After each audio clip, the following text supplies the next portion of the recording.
Hi, this is Cindy with Birchway Trucking. It's Kevin. Hi, we are going to do a rant. I think that we've been patient. I think that we've shared a lot of our experiences being broken down and with being with a lease company. But we have really been put through the ringer with this lease program that we're with now, and just kind of wanting to share our experience with you and maybe get some feedback, honestly, because at this point, we really don't know if this is something that legally we have some kind of, some kind of cause for getting an attorney involved at this point, or if this is just how typical leases work. But I will tell you that we were originally with Quality Leasing with an expensive, really nice new truck. But the maintenance was on us, and we were finding as new sole proprietors and over-the-road truck drivers that just was too much expense for us. And we were broke down constantly with that truck as well, even though it was newer, and spending a lot of our own personal money on maintenance. And so we just made a decision, along with our contract company who offered us another, option, an option. So we decided to go with Ryder Leasing.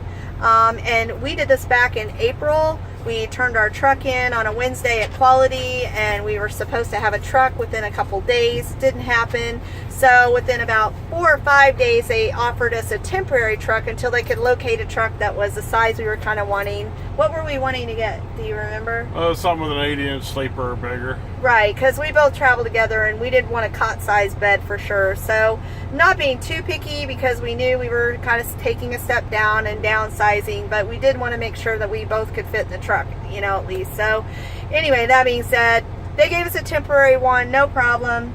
But this went on, and they even had us go ahead and sign a lease agreement under the terms that we were being subleased out with the temporary truck until the regular truck, but they were already signing paperwork for us to have the regular truck, get the pricing in place. So it was supposed to be a standard price regardless of which truck we were in and all that. So we signed it.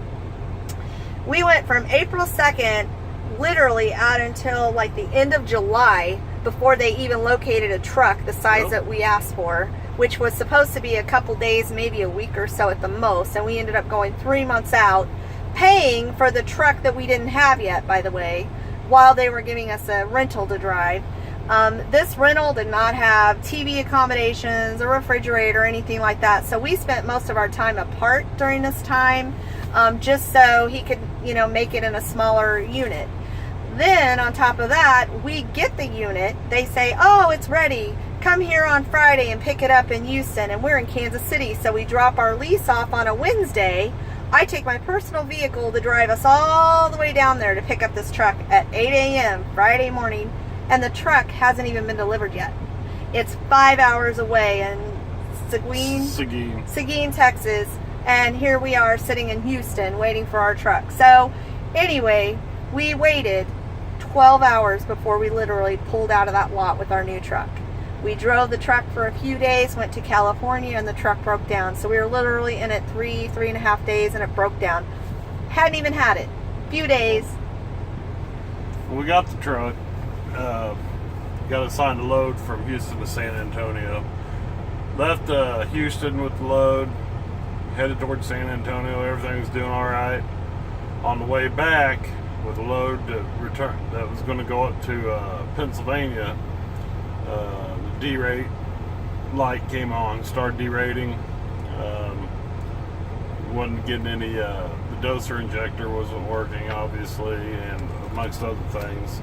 And we're thinking it's electrical too. We're actually, hey, this is probably an electrical problem because the lights, were flashing a lot. I couldn't plug in stuff to make them work in the truck to cook or anything. So we were already telling them when they took the truck after we drove it 4 days what we thought was wrong with it. And Kevin's been driving almost 30 years, so we're like, okay, he knows what he's talking about. So we leave the truck. It takes them 4 weeks before they let us know it's ready to be picked back up again. So by this time, we're like assuming everything's fixed, everything's great. We pick it up, drive it a day, maybe a day or two, and it breaks down again. Then it's like not wanting to start. It's stalled out. Battery problems, right? So we replaced 2 batteries on it. No problem. 4 batteries, not our problem, right? Because we got a new lease. It's great because we don't have to pay the maintenance on it. However, we did have to sit and wait for someone to fix our batteries, which took out drive time from us. Lost mileage. Cost us money. So Anyway, that being said, after we get the batteries fixed, fine, we go back to our parking spot in the TA and get ready to leave in the morning, start our truck, and guess what? It won't start again. So now we're like, what the heck is wrong, you know? So the guy looks at it and says, oh, you need an alternator. So we get an alternator. And then it just proceeds after this to be another problem. We got at least out of the parking lot that day and drove a day, but we shut our truck off.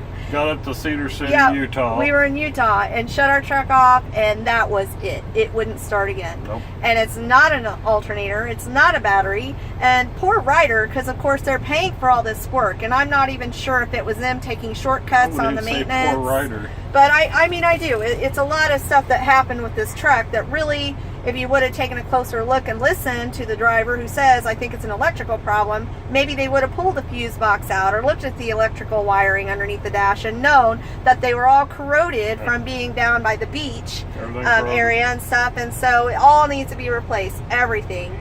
So here we have maybe 5 days to maybe 7 days we've driven this truck total. So the reason we're having this rant today is we're adding up how much we've spent since April 2nd waiting on this truck, which was just under $13,000. $13,000 in payments, and we've only had the truck we leased for 5 to 7 days. So in our opinion, hey, something needs to happen. Kevin used to make, average pay every week, and now we're going 2 weeks, 3 weeks without a paycheck because our runs are stalled out from driving regulated trucks that don't do 70, 75, they do 60, 65. So it's slowing our runs down, causing us to be where our runs aren't, 2 to 3 runs a week. Now we're down to 1, maybe 2 a week. And a lot of empty time because they're trying to keep us in the area where our truck is, so when it's ready we can go pick it up. So we're losing miles that way because we're going across country normally, not staying in a certain region where we're just getting a few hundred miles at a time. So this is really, really putting a damper on our income. It's causing us a hardship on our bills, which we finally are getting caught up on, and now everything's slinging back down again. So we're just kind of putting this out here, and I know it's a lengthy video. But what we want to know is this happening to other people out there, or does anyone have this similar experience with this company or any other company where, hey, yeah, you're entitled to some type of reimbursement? I mean, they are providing us with another rental, but we are paying a certain fee to have a certain type of truck, which this is definitely not that kind of truck.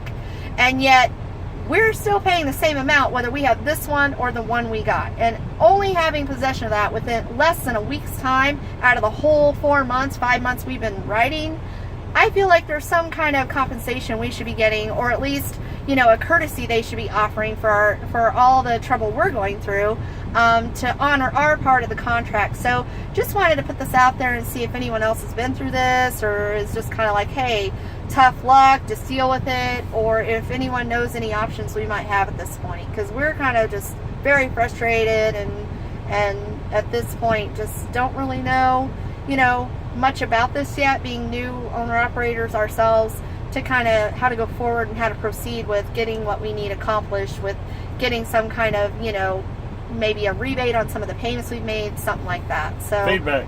Yeah, feedback. Anyway, sorry this is really lengthy. You probably shut it off already, but for those of you who stuck through it, we really appreciate it. We're trying to stick together with y'all, so any comments you guys make would be greatly appreciated. This is Cindy. This is Kevin. That's Murphy. Over and out. Peace.